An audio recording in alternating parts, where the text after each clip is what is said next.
আসসালামু আলাইকুম। আমি Aminul Islam, invention fintech take.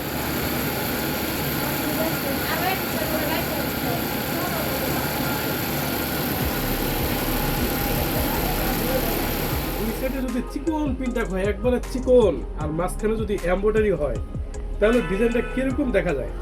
এই দেখেন, আমার কাছে একটা সুন্দর একটা স্যাম্পল আছে। পিনটাক দুই সাইডে আর মাঝখানে এমব্রয়ডারি। এই পিনটাকগুলোর গ্যাপ হইল 1/8, মানে 3 মিলির একটু বেশি। আবার যদি ব্যাকপার্টে দেখেন, এই যে ব্যাকপার্টেও কত সুন্দর নিখুঁত পিনটাক, কিন্তু ব্যাকপার্টে কিন্তু আবার এমব্রয়ডারি নাই।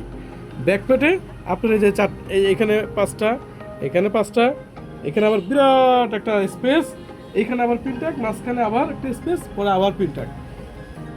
এমব্রয়ডারি যে বিষয়টা, এমব্রয়ডারিটা অবশ্যই আপনারা পিনটাকের পরে করবেন। পিনটাকের আগে যদি এমব্রয়ডারি করে দেন, তাহলে পিনটাক করতে একটু ঝামেলা হয়ে যায়। এই জন্য আমরা সবসময় কাস্টমারদেরকে সাজেস্ট করি যে অবশ্যই আপনারা যখন এই টাইপের যখন পিনটাক আসবে, আপনারা এমব্রয়ডারিটা একটু পরে করবেন।